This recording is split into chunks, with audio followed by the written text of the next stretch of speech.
Alright, so the first serious bread and butter for 5A is eFan. Now, I've already made a tutorial for eFan, but it's not going to be as detailed or as specific to the amount of what's important about eFan in this one. It just kind of said, well, you can do this grip and that grip and a few things with that. But this one is going to be much more specific to where you can really go with it and how you can use it and why, when it should be used and how it should be used. Alright, so eFan is a transition trick. And what a transition trick is that you can go from one thing to another, and it's something you can do in the middle.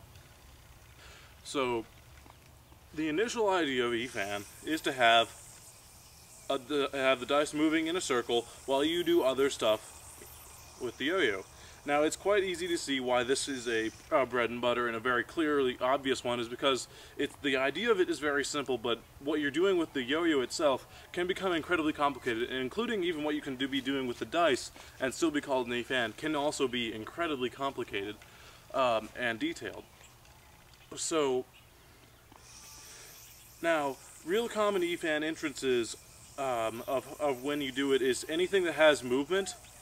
Anything where both objects are moving is when you really can enter an eFan, which in 5A is incredibly common and used everywhere. It's the most common 5A trick by far.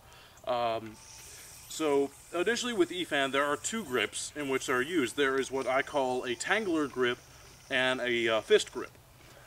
Both have their uses and both are very important to know.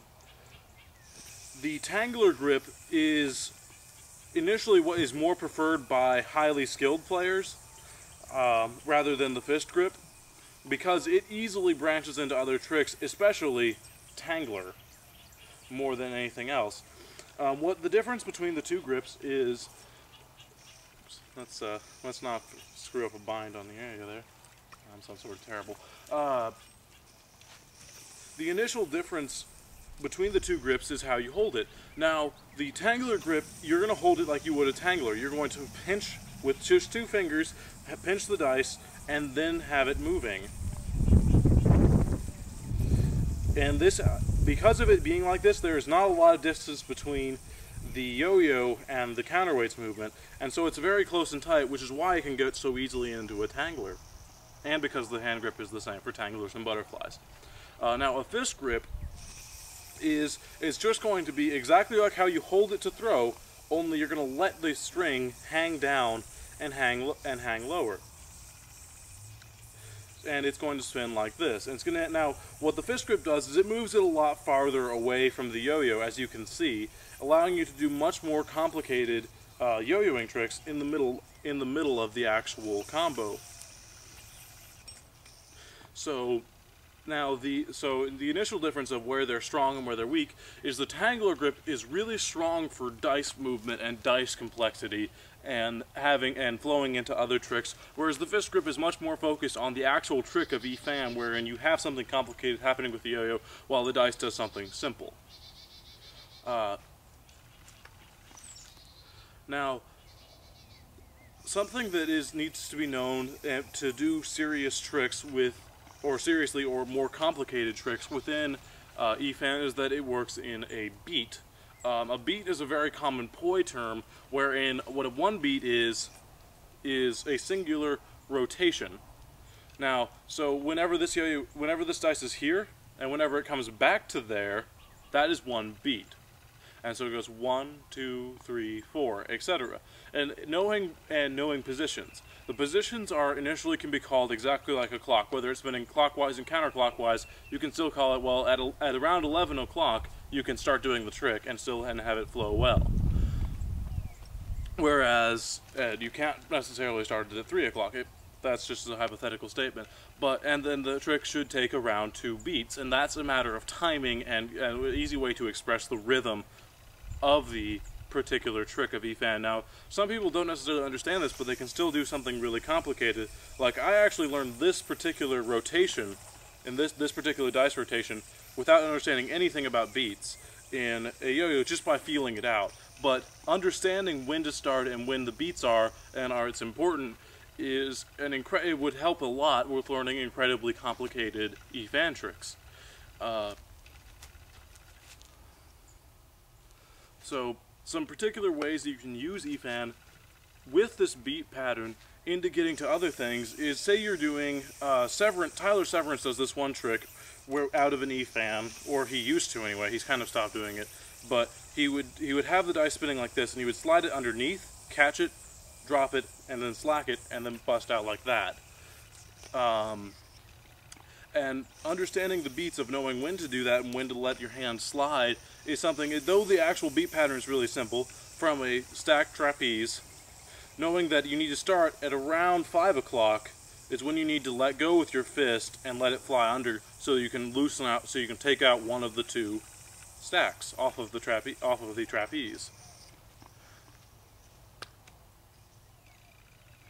That's a really simple example of how you can easily explain, and knowing that allows you to really quite simply remove in an EFAN one stack of a trapeze very easily. And then to keep it going, you just continue the motion with your right hand.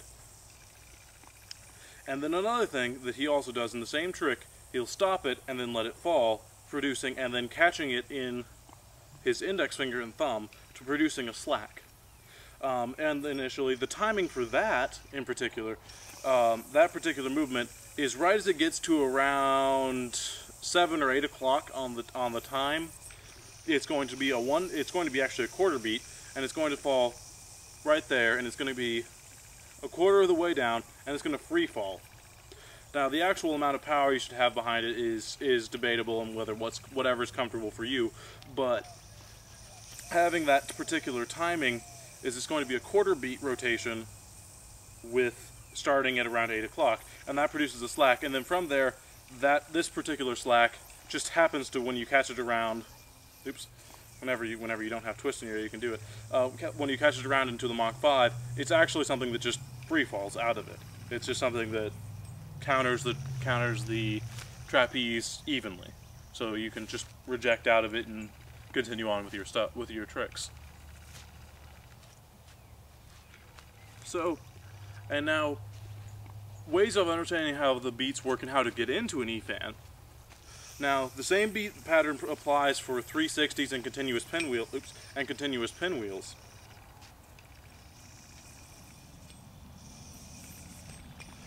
And so, the same thing pattern. So as for example, if you're entering an EFAN, if you're entering an EFAN like this, goodness, I'm not playing very well today. If you're entering an EFAN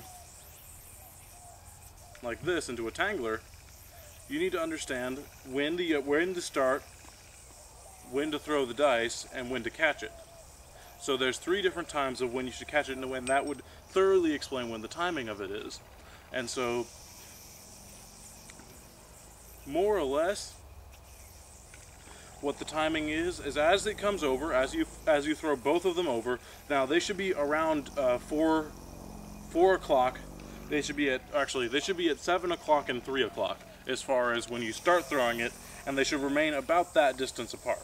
6 o'clock and 7 o'clock.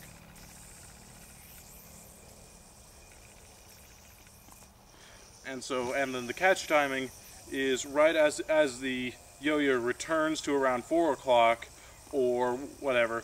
That's when you should catch the string with the left hand and let it fall out of the undermount or out of the cross-arm trapeze.